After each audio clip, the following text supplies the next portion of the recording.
Oh man, this one kinda hurts. Welcome to the first impressions video for Derelict. I played this game for a little under 3 hours, probably about 2 hours, 57 minutes or so, and I didn't have a very good time, I'll be honest. On a rare moment of weakness when it comes to judging these Roblox games, I actually had relatively high hopes starting off this game. I haven't really played very many Souls-like games on the Roblox platform. For the most part, people are recommending me brainless RPG games, first-person shooters, just, general Roblox slop that you've seen 150 times. So the Souls-like thing, I thought could be pretty interesting. And honestly, I still think it can be pretty interesting, but the developers of this game are gonna need to do a lot of heavy lifting. I also should definitely mention the fact that this game is in early alpha, as they say, which means it's very clearly not finished, but regardless, people ask me to play it, and if anything, it's better to get the negative feedback out now in early alpha than have it be too far ingrained to leave later. Although on that end, I almost feel like it probably is too far ingrained now, and, that is what it is, I suppose. Anyways, we'll talk about the negative stuff in due time. I want to start off talking about the things that I enjoyed about Derelict, and probably the number one thing is the setting. Derelict is an extremely strange hodgepodge of hyper-futuristic technology and societies with a medieval Dark Souls kind of deal.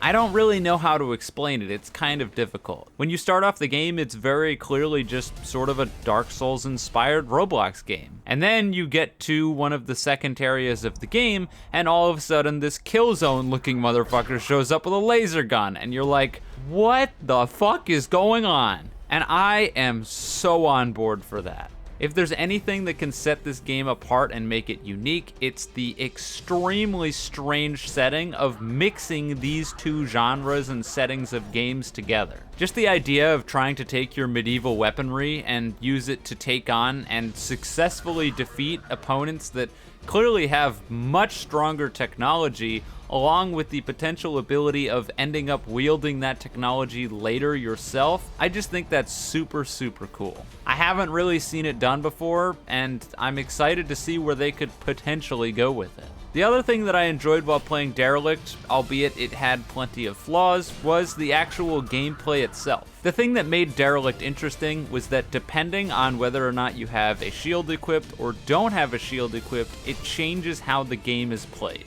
This is something I see a lot of games struggle with. It's generally, well, how do we make it so if you're running a sword, for example, how do we make it so you may want to choose to run a shield versus not running a shield? And in Derelict, the way they do that is by making a singular bind for your charged attack and your parry/block.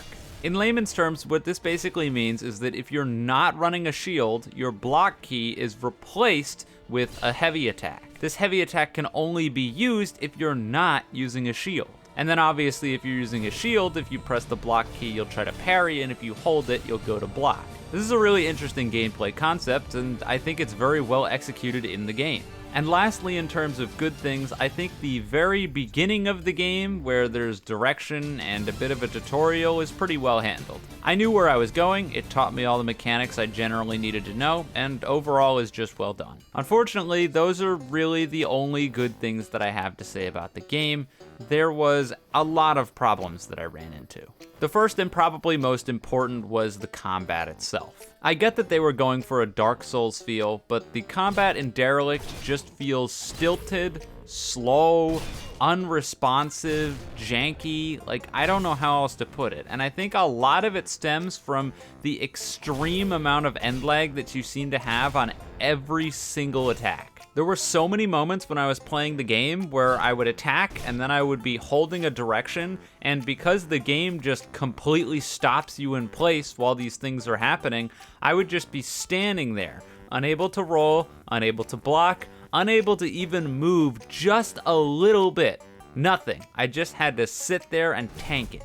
Now I'm sure some will just chalk this up to skill issue, Eclipse get good, and I understand that, but at the end of the day, I'm talking about my experience, and my experience is when I'm trying to move and my character stands there for 30 years and does nothing and then I take damage, well, that feels like shit. Another problem I often ran into was enemies' attacks being inconsistent, especially at close range. I think however these attacks are handled, they need to maybe extend inside or behind the character a little bit, because there were often times where I would go to parry an enemy's attack and it would just go straight through me. And then because the enemy didn't get parried or blocked, they would immediately go into another attack, and then I would take damage, which I never should have taken to begin with. And finally, unsurprisingly, gank fights in this game can be a real pain in the ass. This is absolutely a carryover from Dark Souls, as gank fights in Dark Souls are unbelievably obnoxious. But I ran into several moments where I was fighting these squads of sort of futuristic guys, where I would start getting attacked by the people with knives, and then get one-shot killed by a guy with a charged attack ranged weapon that I just straight up couldn't avoid. There was nothing I could do. I was stuck in the animation, and that was that. Now that we're off of combat, let's talk about the difficulty. I can't judge the difficulty of the game because the game fucked me. I don't know if this is a meme, but I decided because it's a Souls-like game, it's supposed to be difficult. So when I was at the difficulty select, I chose challenging. I didn't want something impossible like on extreme mode, but I figured if I just went on easy mode and blew through everything, it wouldn't really be a test of the game. Unfortunately, when I clicked to enter the game, it said selected, extreme. Fuck you. I don't know if this is a developer troll where no matter which difficulty you select, it automatically selects extreme. I don't know if challenging is bugged. I don't know if I specifically got bugged. But I very clearly selected my difficulty, and the game said, no you didn't, and put me on the hardest one. The hardest difficulty in Derelict, unsurprisingly, is a load of bullshit. You die in like 3 hits from everything in the entire game. Some things kill you in 1 hit, like I mentioned earlier.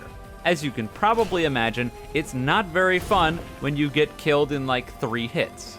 And it's even less fun when you consider the fact that the healing system in this game works off of gathering items, rather than just using Estus charges like you otherwise would in Dark Souls. In Dark Souls, if you go to a boss and you use all your healing and then die, you go back to the bonfire you were at and refresh all of your healing charges, so when you get back to the boss, you can heal again. In this game, you have to pick up or create healing items. That means that if you go to a boss, use all your healing items, die, and respawn, you need to farm up all the damn healing items again. It means that in theory, you can go into bosses with significantly more health than you otherwise would in Dark Souls, but it also means that it's a real pain in the ass every time you get killed, so it encourages you to either perfect every single boss, or spend 800 years farming the items in order to make sure that you have healing. Either way, the system is just not good and feels designed to waste your time. And unfortunately, that's really what Derelict felt like to me. A waste of my time. I don't know if it's because the game is in early alpha and they didn't have much content to work with, so they were just like, well, we'll try to waste as much people's time as possible. That way our player numbers will remain up for a little bit longer. But a lot of the systems in here were incredibly obnoxious and felt like I was wasting time. Case in point, the skills system. In Dark Souls games, if you kill enemies, you get souls, and when you're at a save point or a bonfire, you can allocate those souls into skill points. The skills that you invest into will give you a variety of different buffs, pretty simple leveling kind of deal. Well, in Derelict, they decided to forego that system and make it so that way the way you level skills is by using the skills. Now, on a practicality sense, that sort of makes sense, but from a gameplay perspective and what it ends up turning out to be is just a huge pain. Why do I say this? Well, practically everything in the entire game requires you to be leveling every single skill. There's no such thing as a specialist in this game. You have to level every skill or you're gonna get gridlocked and not be able to do things. Foraging is a skill. Foraging is leveled when you pick up items off of the ground. If you're not constantly picking up items off of the ground and get to a new area of the game, your foraging skill isn't high enough. So this item that's clearly visible that you can see, you can't pick it up. Fuck you. Mining is a skill. You basically need to be able to mine things because you need to upgrade your gear. If you don't upgrade your gear, you're gonna be at a significant disadvantage. Well, going from bronze to the next step up, iron requires a mining skill of 15. It is completely unrealistic that you would ever get to level 15 mining because there's not enough stuff in the game that's worth mining for. So you wouldn't know this until you actually got to the area where it said, you need level 15. And that means we're going back to the start of the game and sitting there and hitting rocks for like 30 minutes. Hitting rocks for 30 minutes isn't fun. Who thought this was a good idea? Crafting has a skill, combat has a skill, defense has a skill, everything's got a skill, and it's all got gates around it. There was one point where I leveled up my crafting and my mining skill to get a higher level sword, and when I actually crafted the sword, I couldn't use the damn thing because my strength skill wasn't high enough. Oh, awesome. Let me craft something I can't use, guys. What the fuck? Overall, as I already said, the skill system feels like it was expressly designed to waste people's time. It's not like you can specialize in skills because you have to get all of them in order to continue to progress properly.